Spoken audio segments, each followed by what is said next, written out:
Saya akan menjelaskan apa itu metode ceramah. Metode ceramah di sini, guru menyajikan, menjelaskan dan menguraikan materi ajar dengan cara lisan secara satu arah kepada peserta didik. Nah, sedangkan peserta didik di sini hanya menyimak dan mendengarkan apa yang disampaikan oleh guru. Nah, kemudian tujuan dari metode ceramah yaitu untuk membuat peserta didik agar lebih tenang dan tidak ribut. Nah, yang terakhir yaitu mengukur dan melatih kemampuan peserta didik dalam menyimak apa yang disampaikan oleh guru. Berikutnya yaitu kelebihan dari metode ceramah. Yang pertama ialah penyebaran informasi terkait materi yang disampaikan, jangkauannya menjadi lebih luas. Dan yang kedua yaitu tidak membutuhkan biaya yang banyak dan tidak perlu menggunakan banyak-banyak alat peraga. Kemudian kekurangan dari metode ceramah yaitu yang pertama, memiliki kecenderungan sulit untuk diikuti oleh peserta didik yang tidak memiliki kemampuan menyimak dengan baik. Dan yang kedua yaitu konfirmasi penyerapan materi yang disampaikan sulit dilakukan. Yang ketiga, tidak memiliki ruang bagi peserta didik untuk ikut berpartisipasi dalam proses pembelajaran. Dan yang terakhir yaitu metode ceramah memunculkan kejenuhan bagi peserta didik. Metode tanya jawab. Metode tanya jawab adalah pertanyaan-pertanyaan dapat muncul dari guru maupun peserta didik, sedangkan jawaban pula dapat muncul dari guru maupun peserta didik.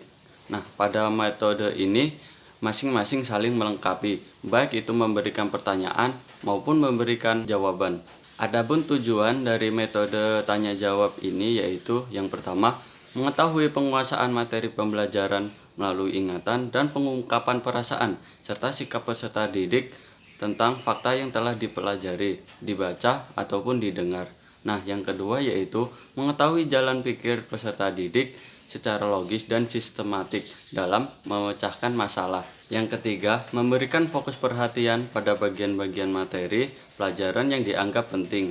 Dan yang terakhir yaitu membiasakan peserta didik untuk mengenal bentuk dan jenis pertanyaan serta jawaban yang benar dan tepat. Kelebihan dari metode ini adalah lebih mengaktifkan peserta didik untuk mau mengeluarkan gagasan atau pemikirannya. Yang kedua, memperoleh kesempatan untuk bertanya kepada guru tentang materi yang belum mereka pahami.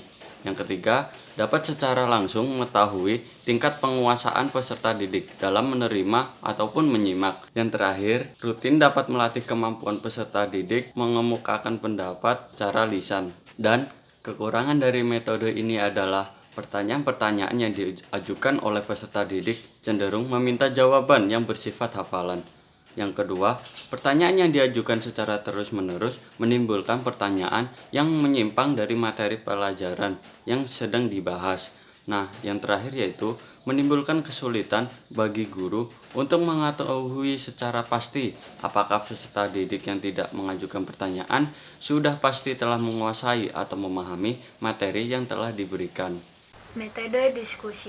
Menurut Sanjaya, berpendapat bahwa metode diskusi adalah metode pembelajaran yang menghadapkan siswa pada suatu permasalahan.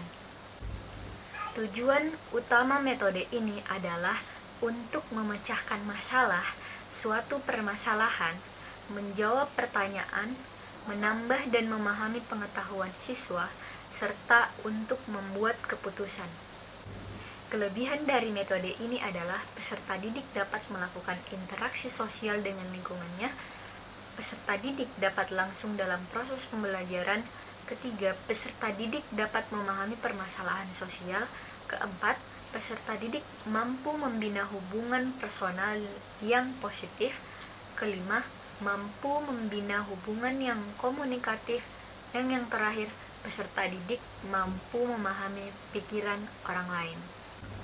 Adapun kekurangan dari metode ini adalah pelaksanaan metode diskusi relatif memerlukan waktu yang banyak. Jikalau peserta didik tidak memahami konsep, maka simulasi tidak akan berjalan secara efektif. Ketiga, metode ini sangat bergantung pada aktivitas yang dilakukan oleh peserta didik. Yang terakhir, terdapat peserta didik yang lambat, kurang minat, dan kurang memiliki motivasi yang kuat dalam dirinya, sehingga proses simulasi metode diskusi dalam proses pembelajaran dirasakan kurang berhasil dalam pelaksanaannya. Metode kerja kelompok. Metode kerja kelompok merupakan salah satu metode pembelajaran yang dapat dilakukan oleh guru dengan cara mengkondisikan peserta didik berada dalam suatu kelompok sebagai suatu kesatuan dan kemudian memberikan tugas untuk dapat dibahas dalam kelompok tersebut. Adapun tujuan dari metode kerja kelompok ini adalah untuk memunculkan keinginan dan kemampuan untuk melakukan kerjasama di antara peserta didik dalam kelompoknya. Yang kedua, untuk meningkatkan keterlibatan sosio-emosional dan kecerdasan pemikiran para peserta didik dalam proses pembelajaran. Adapun kelebihan dari metode kerja kelompok ini adalah memunculkan keaktifan peserta didik dalam mencari bahan atau sumber belajar untuk menyelesaikan tugas yang diberikan, memunculkan kekompakan dan kerjasama yang terjalin dalam kelompok. Ketiga, mengembangkan jiwa kepemimpinan dan keterampilan berdiskusi para peserta didik dalam kegiatan kelompok. Metode pemberian tugas merupakan suatu metode pembelajaran yang dilakukan oleh guru dengan memberikan kewajiban berupa pekerjaan atau tugas rumah kepada peserta didik untuk dapat mengukur kedalaman pemahaman peserta didik terhadap materi yang telah mereka peroleh. Tujuan penggunaan metode pemberian tugas dalam proses pembelajaran adalah merangsang peserta didik untuk aktif dalam belajar memecah.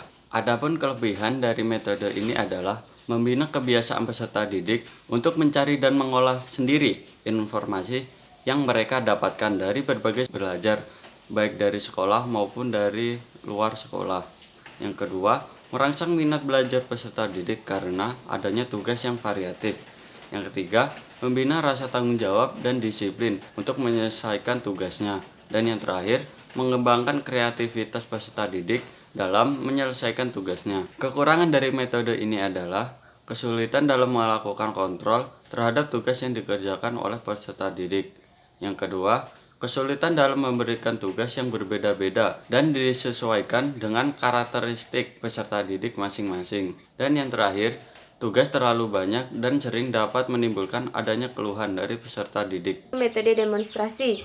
Menurut Syaiful Bahri Jamara, metode demonstrasi adalah metode yang digunakan untuk memperlihatkan suatu proses atau cara kerja suatu benda yang berkenaan dengan bahan ajar. Tujuan pengajaran dalam metode demonstrasi ini ialah untuk memperlihatkan proses terjadinya suatu peristiwa sesuai dengan materi ajar. Dan cara penyampaiannya sangat mudah untuk dipahami oleh peserta didik dalam pengajaran di kelas.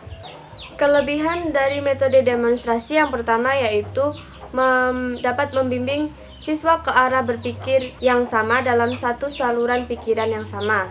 Kelebihan dari metode demonstrasi yang kedua yaitu ekonomis dalam jam pelajaran di sekolah dan ekonomis dalam waktu yang panjang dapat diperlihatkan melalui demonstrasi dengan waktu yang pendek.